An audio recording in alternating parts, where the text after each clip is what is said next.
Hello, and welcome to another episode of In Just 1 Minute or So. Today, we're talking about why active listening doesn't work and what actually does. Most workplace conflicts don't happen because people aren't talking, they happen because they aren't feeling heard. And we've all been taught the basics of active listening: nod, maintain eye contact, paraphrase what the other person said. And here's the problem: people can't tell when you're just going through the motions.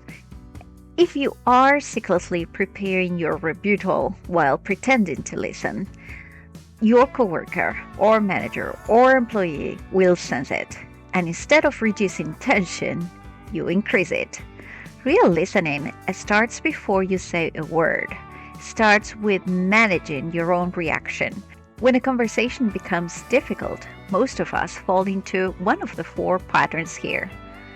We fight and try to prove we're right, or we avoid the conversation altogether, or we freeze and stop contributing, or we agree just to make the discomfort go away. The first step is recognizing which reaction you're having in the moment. Ask yourself, am I trying to understand this person or am I trying to win?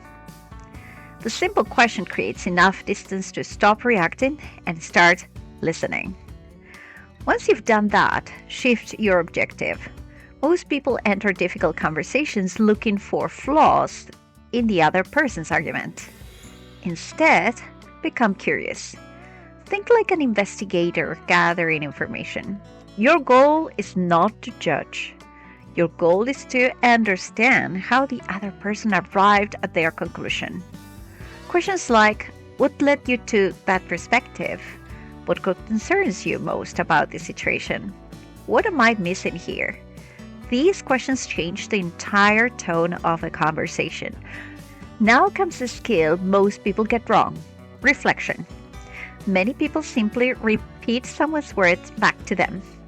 But effective reflection goes deeper. You need to reflect both the message and the emotion behind it. For instance, instead of saying, "So you are unhappy with the project timeline?"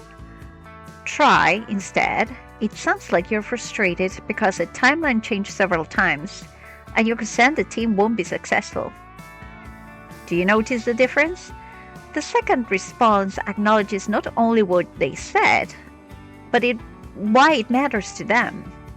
And that's what makes people feel understood. The final step is the one most professionals struggle with: silence. You ask a thoughtful question. The other person pauses, and immediately you jump in to fill the gap. Well, don't. Give them a few seconds. Those moments of silence often lead to the most honest and useful insights. People move beyond their rehearsed responses and begin to think more deeply about what they are actually trying to say. The next time you're in a difficult workplace conversation, remember this: don't focus on looking like a good listener. Focus on becoming genuinely curious. Manage your reaction, ask better questions, reflect both facts and feelings, and give people the space to think, because the goal isn't to win the conversation, it's to create understanding, and that's where real collaboration begins. All right, and that's all for today.